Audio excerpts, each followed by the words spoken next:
closed broadcasting location. This is a test. For the next 60 seconds, this station will conduct a test of the emergency broadcast system. America, here comes the relief from the pain. Unapologetically. This is Lock and Load with Bill Frady.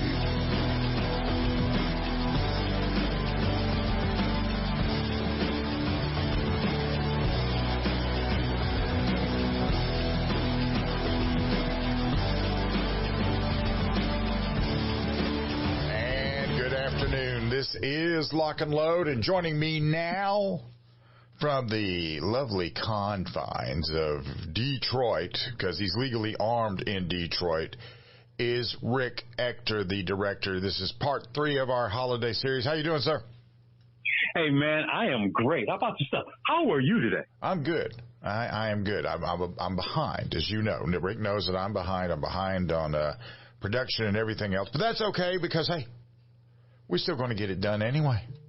You know what? It doesn't matter. Just throw it onto the hopper and we will get to it in due season. The key thing, man, is that you did not give up. You're still fighting, and that task list will be whittled down back to 0. If this were on video, I would be nodding emphatically.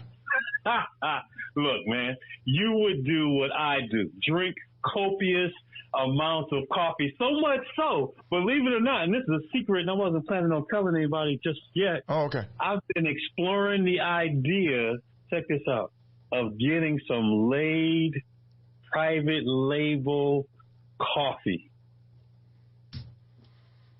That would be, I don't even know how you would actually do that. I would like to see that. I think, yeah.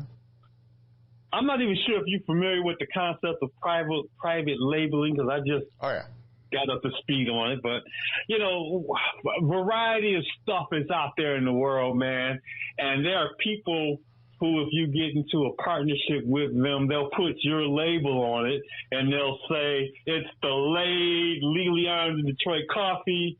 You'll send in the orders, you know, the way you set up the website. They'll take their cut and they'll ship the coffee to your customer, and they'll put your Laid logo on it, and then they keep their little percentage. There you go.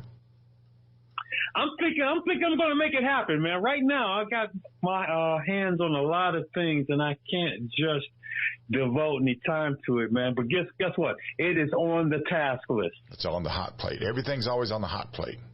It's on the hot plate, or it's literally on the hopper. Let me ask you a question, man. Yeah. Do you know what the term alliteration means? I used to. I haven't used the word in a long time. What is alliteration? I can't remember. It's like a literary device, man. Okay. It's like, check this out. It's like when you use some words together in sequence and they all begin with the same letter. Okay.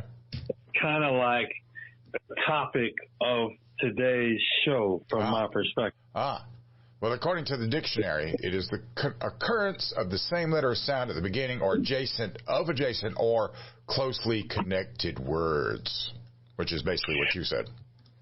Yes, and I have 4 of these so-called connected words for today's topic. Okay. Do you want to hear our alliterative topic today? Well, if you're going to put it that way, you bet your boots I do. Today is the gun gift giving guide. Be still your heart, right? That's right. Or you're clutching your pearls. G to the fourth power. G4. This is right. G4. G4, man. It sounds like a cell phone model. Well, I recently have been doing something, so nobody else has to. I've been doing these things with my Glocks, and I need holsters for them because of the way I set them up, right? Mm-hmm. And I discovered something about I discovered something about 2 well-known holster brands, or at least I know of them. Okay. I was looking for Kydex. So in the beginning, I went with We the People, and one of the holsters is a paddle holster, and the other one is inside the waistband. The holsters themselves are lovely, and they work really well. The inside the waistband holster works better than I thought it would. I was not really wild about the idea of a Kydex inside the waistband holster. I've never really run one of those. But it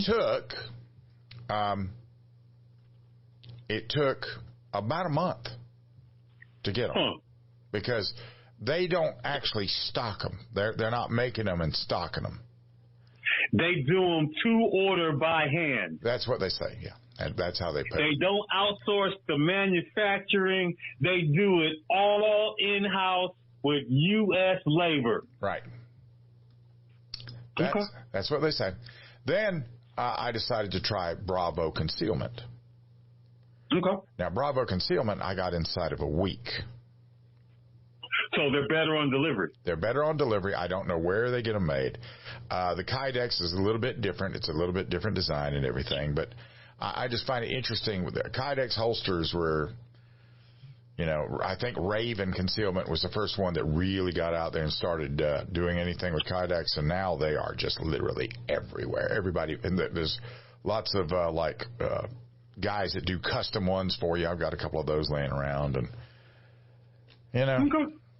So if you're looking out there and you need a holster fast, I would recommend Bravo Concealment. And if you want a really good holster that feels good to wear inside the waistband, I would look at We the People.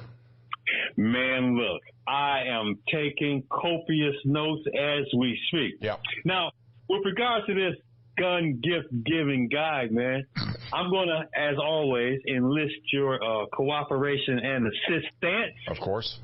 There's a couple of different categories I have here, and as I lay out a category, man, I'm going to ask you to give me some of the pistols that come to your mind. Okay. Now, if this is the gun gift giving guide with the alliterative G's to the fourth power. Yeah. If I was to say to you, Mr. Frady, as part of this segment, if we look at the guns that are probably the top selling self-defense pistols on the market, what 2 or 3 firearms would come immediately to your mind? I would say it'd probably be the Springfield Hellcat, the SIG P365, and some other small gun, or possibly one of the Glock 19s. I'm not sure. Pretty good, man. That Hellcat, according to a lot of places where I was researching earlier today, man, Hellcat kept coming up over and over again. Yeah. The other 3 models that popped up were, yes, of course, the SIG P365 9mm 10+1, right, and the SIG 329mm 17+1, and the last one, the third one, was the veritable Glock 19, my baby, right? Right. I have a Glock 17, but the Glock 19 9mm 15+1.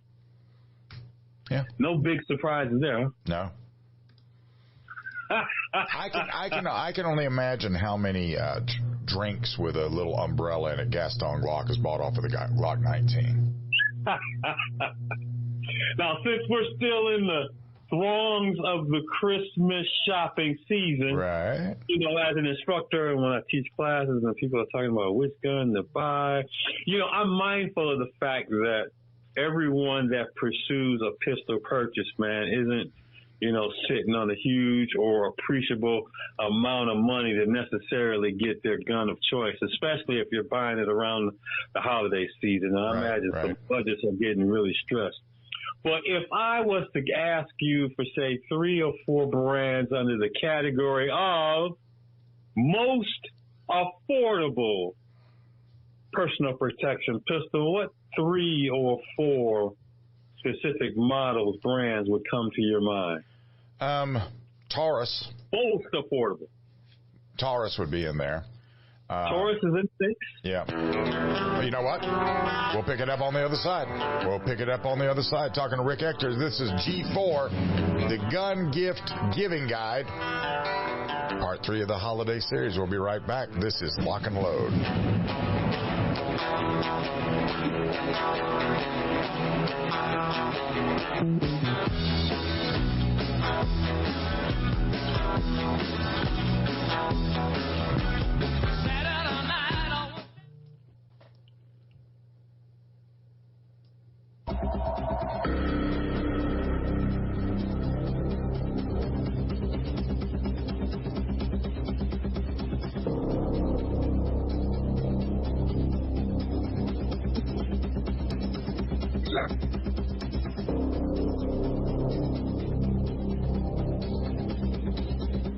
And welcome back. This is Lock and Load, and I'm speaking with Rick Ector, and we're talking about gifts and giving and Christmas time and for the gun person.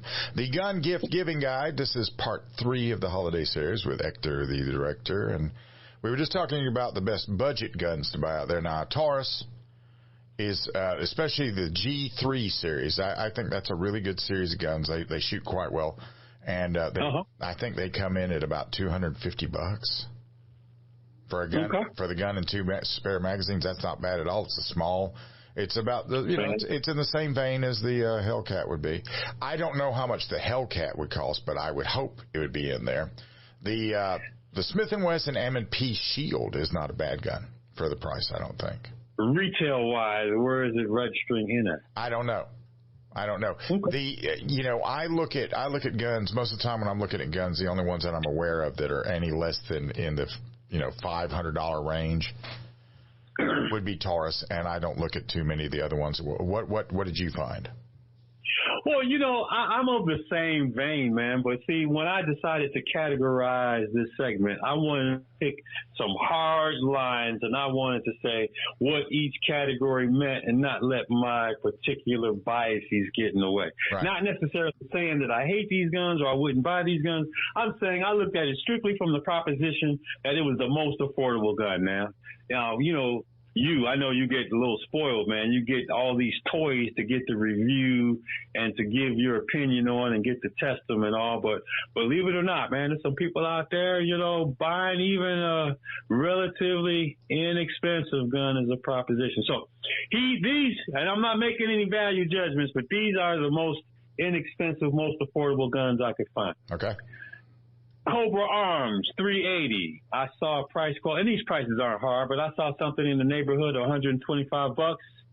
The High Point C9, $189.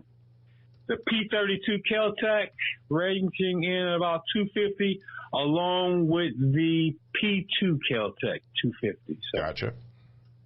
If price is the first and largest and most overriding concern, those are some guns that you probably would want to keep in mind. Quick trivia question. Which gun in gun world would have the largest standard capacity, ammunition capacity without any, special magazines? I mean, like handgun, pistol. Well, I know that some of the, without any pluses added to the bottom of the mag, just a flush-fitting mag. Right. Not any of these specialty magazines. Is it what is the Kel-Tec's 5.7? Does it come in at like 22 rounds?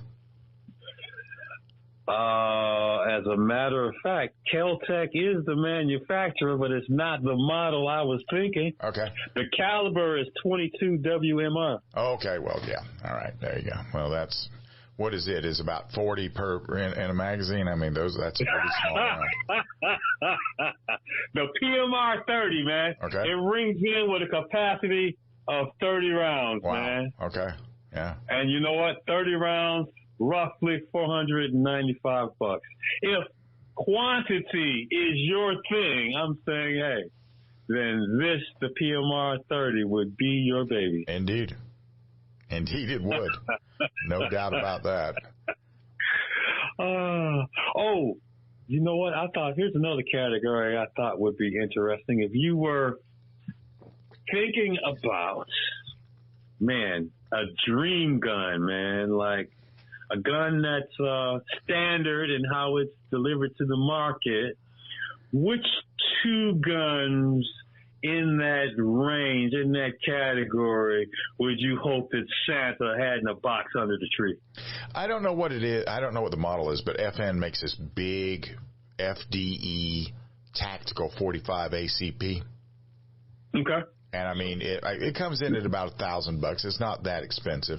I just never have taken it upon myself to buy it. But if Santa wanted to slip me one, I would certainly take that one. And then in terms of anything else, I've always wanted to. I want to try. I would never pay for it, but I want to try the Lawago Alien. The Lawago Alien. Yeah, that's what do you know about this gun? Because let's say I'm a little ill-informed here. Well, it's a $6,000 Glock clone, basically. They redid the slide where most of the upper is staying there, and there's only a reciprocating slide that is shucking and rechambering, and everything else stays in place. Sights and everything stay in place, from what I can tell. And it supposedly has a really low bore axis, and it's supposedly really nice to shoot. And I know one person that owns one. Oh, yeah? So it, if the only way I would ever have one would be if somebody gave me one. I would never pay for it.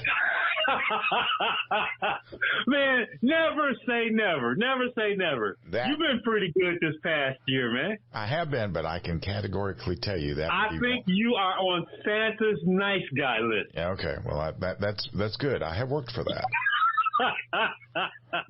Can't always claim that I have in the past, but this year I have worked for that. Look, right now we're doing better. Yeah. And with it being the Christmas season, thinking about Santa, coming down my chimney and dropping a package or two, man. Yeah. I was thinking if I could really throw caution to the wind and put together a couple of guns on that Christmas list that Santa would leave for me on Christmas Day early in the morning. Right. Two guns that came to my mind were get this, the STI International Combat Master Karen Tactical 2011. Okay. Ooh. You would have to find that used, I think.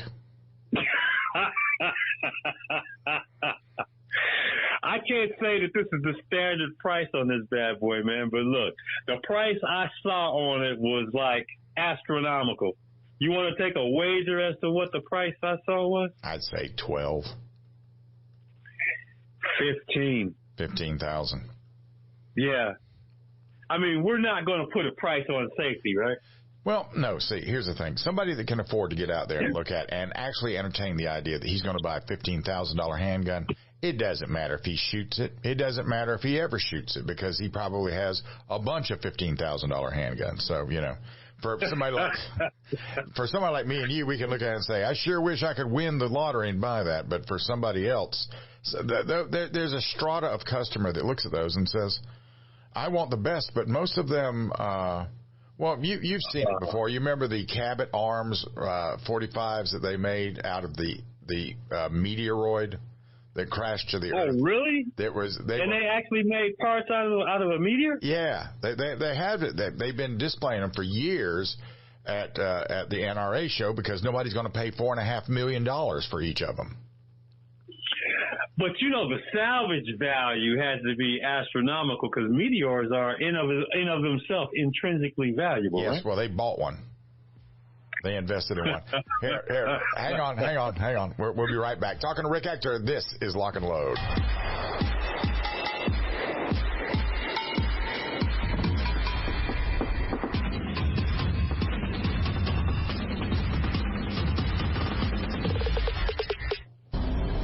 I've seen just about every corner of this country, 3 million miles in my career. I spend a lot of hours on the road, but I love being my own boss. The road can be a beautiful place, but you're out here on your own. There certainly are risks. I'm Charles. I'm a truck driver, a husband, and a father. And that's why I choose Federal. When it comes to online gun shops, Primary Arms is one of America's largest retailers of new firearms, parts, accessories, and gear. They stock over 600 popular brands, all with everyday low prices and fast shipping. If you ever have any questions about a product, their team of product experts will help you make the right purchase. So, don't settle for less. Visit primaryarms.com today and see why so many gun owners make it their first destination for all of their firearm needs. For over 25 years, Aero Precision has paved the way as a leading manufacturer of American-made AR parts. Aero Precision caters to the rifle builder by engineering quality receivers, handguards, and other essential parts. Aero Precision's added enhancements create a smooth build process from start to finish for beginners and seasoned builders. Whether this is your first rifle or your 50th, Aero Precision offers everything you need to make a quality AR at an affordable price. At Spikes Tactical, we are all shooters with a very simple mission. Make the best product we can perfect at the best possible price for our consumers. We strive to produce the best components and rifles available, with quality control second to none, because real-world events don't allow for a second chance. Whether you are an operator, competitor, or home defender, Spikes Tactical will serve you well. Go to spikestactical.com. Spikes Tactical, 100% American-made to the highest standard.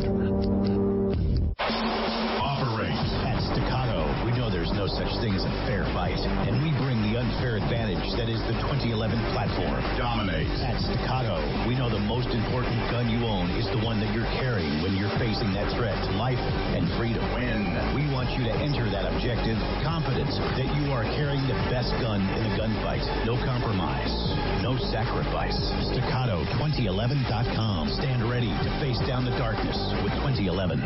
Holster.com, the home of DeSantis quality-built American-made products for 45-plus years. Supporting police and government contracts from first responders to responsible citizens. Holster.com is your source for quality American-made leather and Kydex holsters for the armed American. For concealed carry or open carry, Holster.com has what you need. We didn't invent concealment. We perfected it. Go to Holster.com now and buy a DeSantis holster today. What's in a name? If that name is Ace Firearms, you've just entered a very expensive business. First, a fully appointed gun shop with all the guns, ammo, and accessories you could possibly imagine. But then you enter the manufacturing facility that is home to Red Alligator Concealment, Militia Arms Customs, and so much more. Ace Firearms is beyond a simple gun shop. This is a totally peerless operation. To find out more, go to acefirearms.com. Ace Firearms. This is only the beginning. At MGS, we have what it takes to reinvent yourself. With a curriculum designed to balance work, family, and a gun repair education, MGS provides the gateway into one of the fastest-growing segments of the gun industry. Modern Gun School's mission is to provide high-quality distance education using time-tested materials and hands-on projects designed to develop a proficiency in both the technique and the business of gunsmithing. Go to mgs.edu. MGS Trade School. Your future is waiting.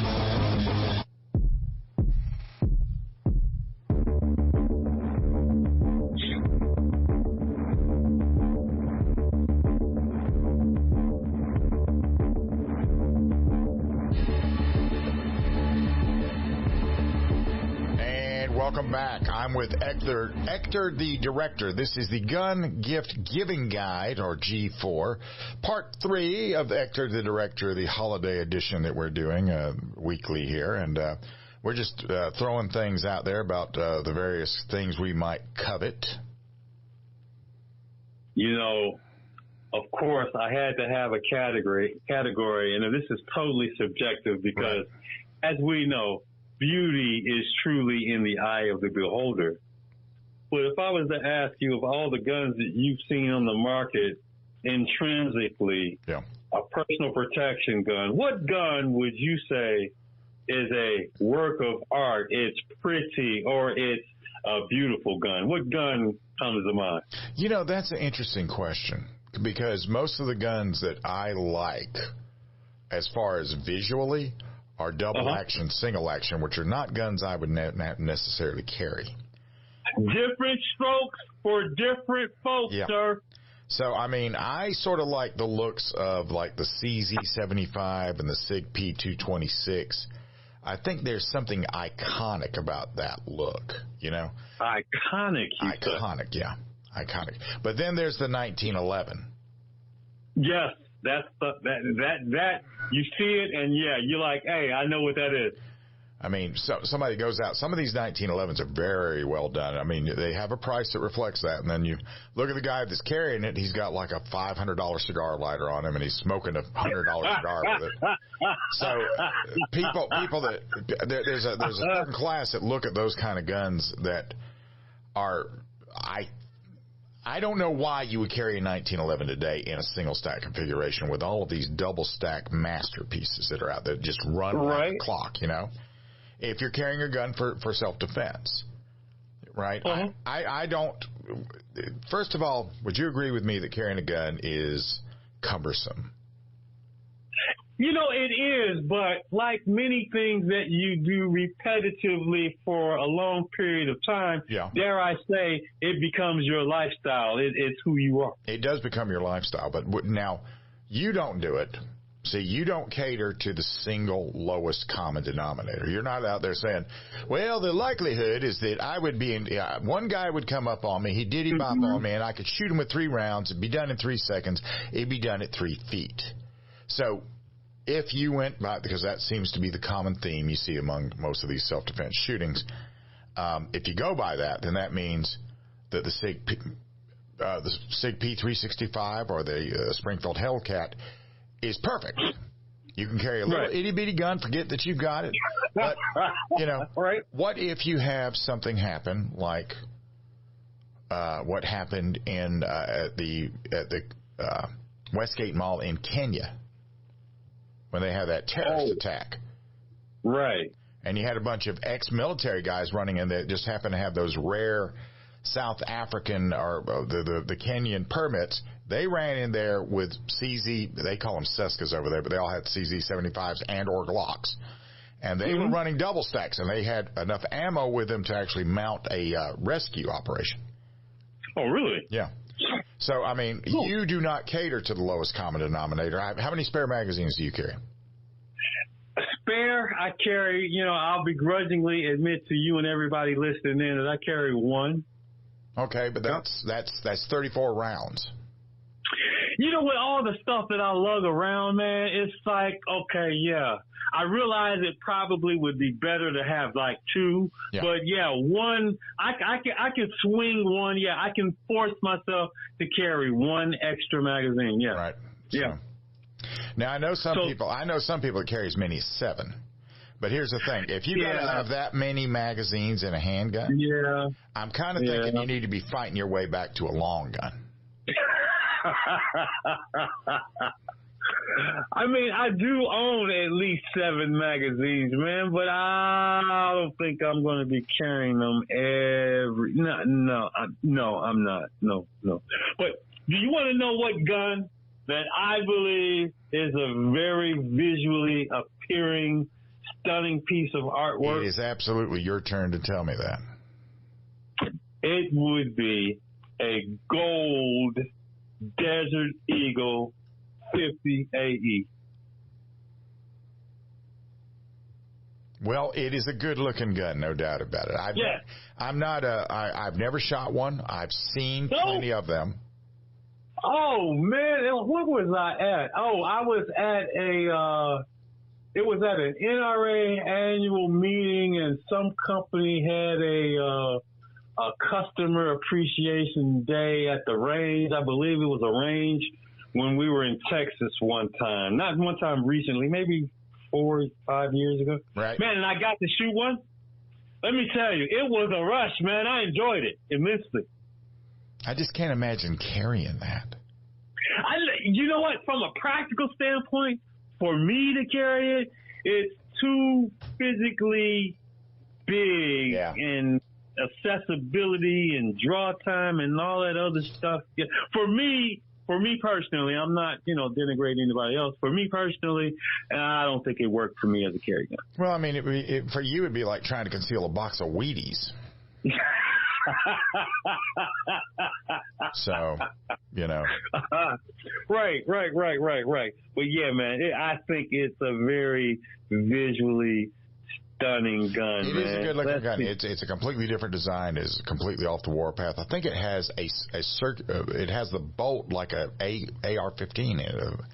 So it's an interesting gun, and I guess if I had the money and I had one I wanted to stick on a wall, that would be one. Right, on the wall instead of like at the range blasting and shooting with it. Well, I mean, how much does a round of 50 AE cost? I don't know. I can only imagine. I don't know. Unfortunately, that's not a problem I currently have. Well, let me say, man, if there is a very generous listener on your show, man, who wants to bless me with one of those, man, I would gladly give it a go and take it to the range at least once a month. If you want to give Rick, if anybody out there wants to give Rick a Desert Eagle, now does it matter if it's not gold plated? What if it's just gunmetal? Would that be still okay? Man, it'd still be okay, man. You know what? You shouldn't be choosy, right? You ever heard that statement? You should never look a gift horse in the mouth. Well, my dad taught me. He told me, son, if you're ever at somebody's house and they say, "What are you drinking?" the answer should be, "Whatever you got in the refrigerator, sir." There you go. Same thing you're drinking. Yeah, same thing you're drinking. So, So if anybody out there has a spare laying around gathering dust, Desert Eagle in 50 AE. Yes, of course. Then, contact me, Bill at lockandloadradio.com, and I will put you in touch with Mr. Ector, and you can bequeath it to him. Look, man. I probably shouldn't be holding your breath on that one, though. Anyway, yes, sir, for real. Right. So, let me see. What else do we have here? Oh, this was an interesting category I saw. Yeah. If you were looking at your personal defensive handgun as a quasi investment piece, that is, if you were interested in this gun that would hold its value, like say you bought it this year, maybe 3-4 years later, it'll be roughly equivalent to what you paid for it. Right. What would that be? And I was really surprised by the answer to this as I was looking around. I will tell you what. Let's get to that next time. This time, instead of us talking away into the break, you tell everybody how to find you. I am Rick Ector. We're talking to Ector, the director, on Bill Frady's Lock and Load. I can be found at Legally Armed in Detroit, DetroitCCW.com. I am Detroit CCW on Instagram, Twitter, YouTube, and as I've told everyone the last time, I'm even on IMDb. IMDb. One of the episodes with me is on there, too, so that sort of makes me on IMDb as well. We'll be right back. This is Lock and Load.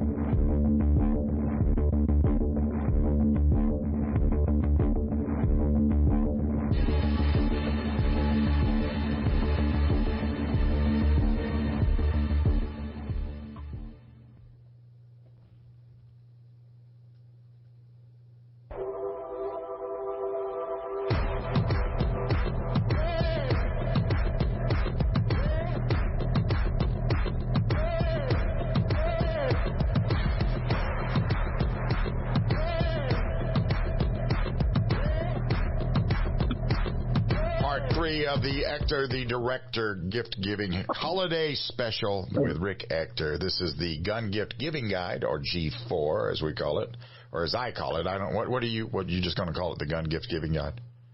Yes, alliteratively so. Okay. So anyway, wait. You like that? I did. I love that. That was perfect. Perfect placement there, dude. Perfect. Anyway. So we were just talking about what gun can you buy that's going to hold its value, and that's a tough one. I would imagine, would it be some 1911?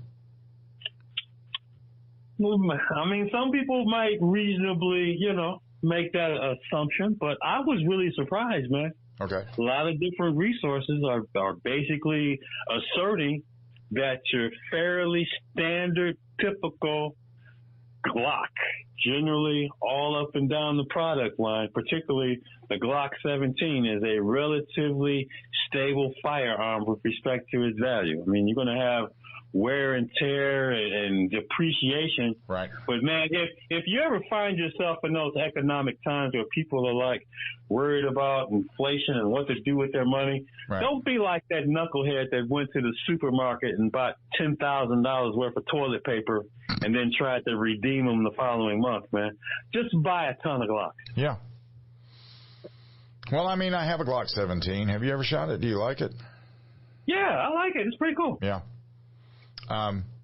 I have done a few things to it. And see, here's the thing about it. What you're describing, you would probably have a better chance of getting your money back out of it if you leave it alone.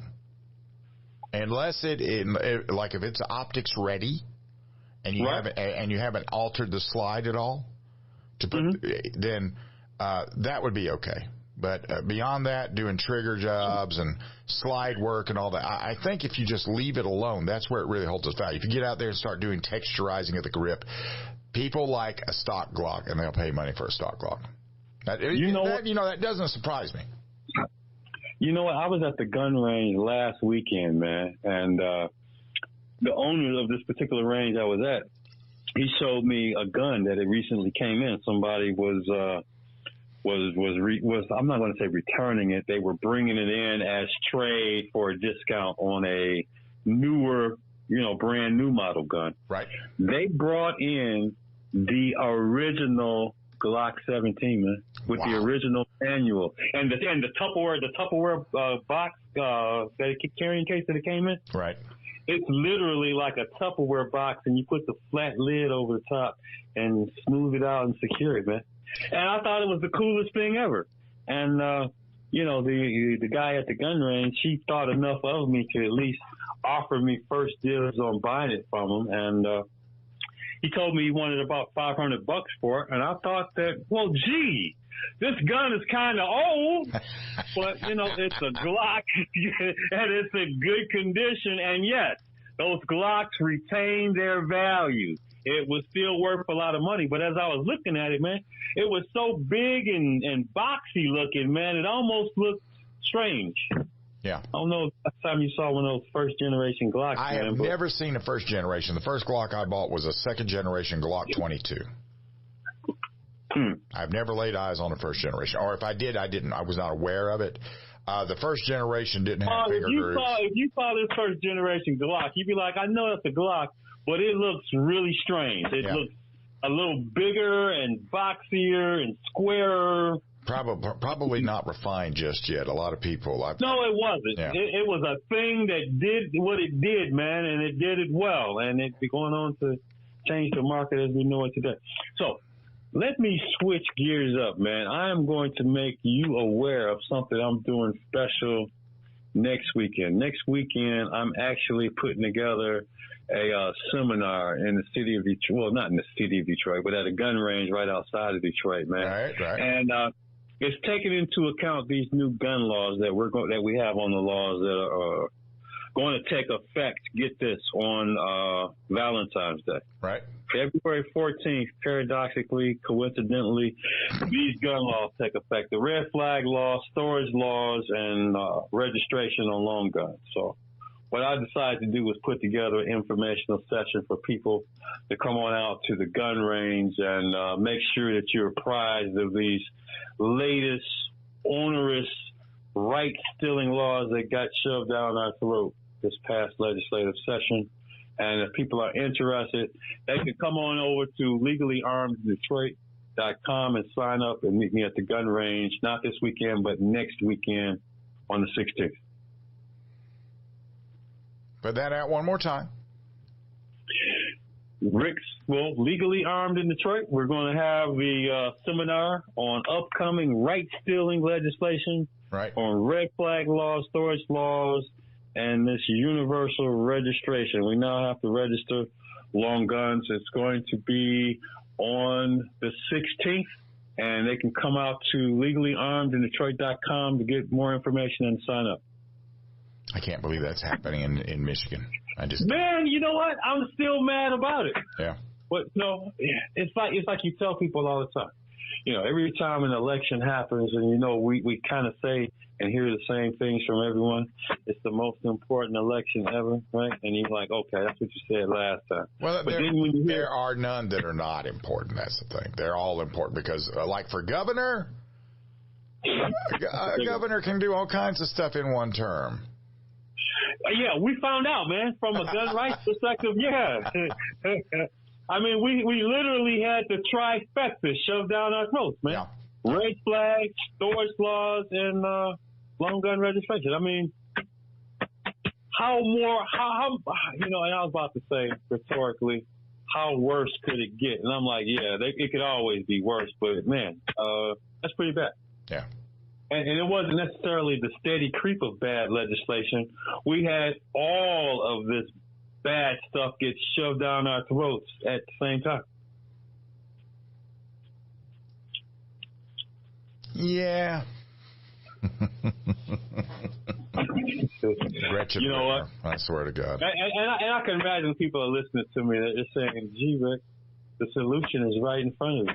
Why can't you just see it? I mean, you're just standing too close to the issue." What? And I guess there's an outstanding assumption I haven't stated out loud. I have not made the decision to leave the Wolverine state just yet. Well, see, Michigan is not like New York. It's not like you have gun rights in Michigan.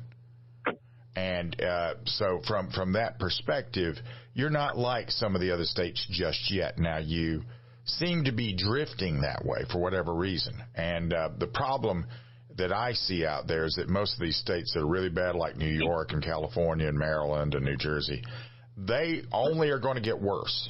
They're never going to get better. Not in our lifetime. So a state like yours, where you got people like you, and you got classes going on and things going on, you got all these people that are in there. You're still fighting from a position where you might be able to make something happen. Still haven't quit. Still. You know, the one thing I'll say about those evil anti-gunners, man, is that, you know what? They're steadfast in their zealotry, and they don't quit. And yeah, you know what?